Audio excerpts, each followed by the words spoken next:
लाहौर दी गलियां दे विच काजल दे नाल विद जीशान। ईशान थोड़ा साइड पे हो जा।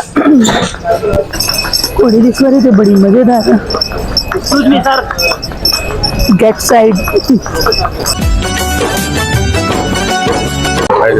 ਅਸੀਂ खड़े हुए हैं इत्थे हवेली वाली मार्केट वाली साइड की सेम मार्केट शाही किले दे बाहर। हाँ जी शाही किले दे बाहर घोड़सवारी करन लगे हैं। मेरा बहुत देर का सुपना सी। वैसे लाहौर च मेरी एक बड़ी प्यारी फ्रेंड है जी बहुत अच्छी हॉर्स राइडिंग कर लैंदी है बट वकील साहब कहते कि चलो उत्थे पता नहीं कदों तेरा ड्रीम पूरा होए। इत्थे घोड़े से थोड़ा जिहा चाह पूरा करने लगे हुए देखते हैं। ਇਹਦਾ नाम भी रखे हुए कितने नाम की एक घोड़ी अच्छा तो दूजे अच्छा वो भी घोड़ी है। सोचो मैं जाते केड़ी गड्डी चल तो बहने कितना है मैंने लगता उधर इधरों जी एक मिनट बेटा एक मिनट कुछ नहीं बहन रख मुझे डर लग रहा है सच्ची बैठ नहीं लगता नीचे ऊँट की तरह मुझे डर लग रहा है बैठो इन्ने जानी करके हुए गए जहाँ पर जुत्ती उतार देनी है ना थोड़ी लूज लग रही है मैंने ये ऊंचा है सीरियसली फिर उधर दी बैठ जानी टेबल उधर रख यार वैसे कुर्सी परले पासे रखेगा तो ओदी ना वो सही रहेगा। हाँ मैंने भी सही लगता हाँ वो परला परे नु कर दे मार दे। हाँ ये छोटा है सही है नहीं पैर सही नहीं से ना रखे इतने में इजीली बैठ जाऊंगा।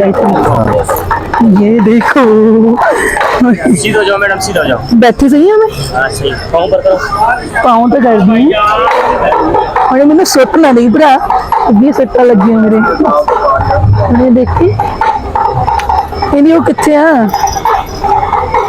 हम जस्ट बैठना ही है कि चला हुआ भी है चलाओ नाल चल नाल चलना वकील साहब मुझे डर लग रहा सीरियसली बैठे लग रहे महारानी जिंदगानी। देखो देखो देखो प्लीज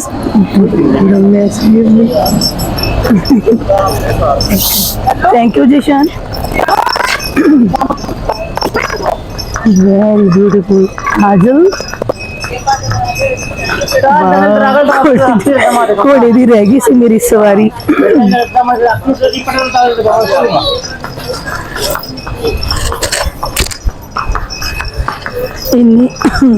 मसली अच्छा की बोला जीशान मैंने तो इतना अच्छा लग रहा ना मतलब मेरा बड़ी देर का ड्रीम सी असि लास्ट शिमला भी गए सी बट मैं तो पूरा नहीं कर सकी तो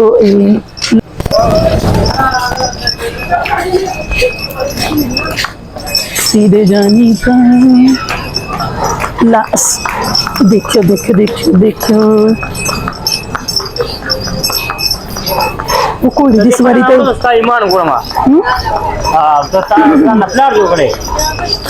कंट्रोल च नहीं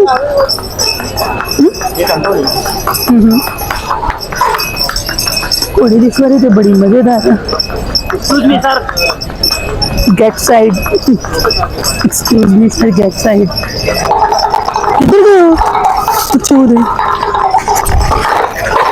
अरे मैंने सुट्टू का लग रहा है रोको रोको एक मिनट थोड़ा ਇੱਥੇ ਰੋਕਣਾ ਬੇਲੀਓ मैं ਤੁਹਾਡਾ ਪ੍ਰੌਣਚਾਰਕ ਮੀਆਂ ਆਸਿਫ ਅਲੀ ਸ਼ਾਹੀ ਕਿਲੇ ਦੇ ਬਾਹਰ ਅਸੀਂ ਅੱਜ ਖੜੇ ਸੀ ਤੇ ਅਸੀਂ ਇੱਥੇ ਇੱਕ ਦੇਖਿਆ ਇੱਕ ਸਰਦਾਰਨੀ ਨੂੰ ਘੋੜੇ ਤੇ ਸਰਦਾਰਨੀ ਜਿਹੜੀ ਆ ਉਹ ਘੋੜੇ ਦੇ ਉੱਤੇ ਬੈਠੀ ਇੱਥੇ ਘੁੰਮ ਰਹੀ ਸੀ ਮੈਨੂੰ ਬੜਾ ਚੰਗਾ ਲੱਗਿਆ ਮੈਂ ਕਿ ਗੱਲ ਕਰਾਂ ਇਹਨਾਂ ਦੇ ਨਾਲ। ਪਹਿਲੇ ਤੇ ਆਪਣਾ ਨਾਮ ਦੱਸੋ ਜੀ।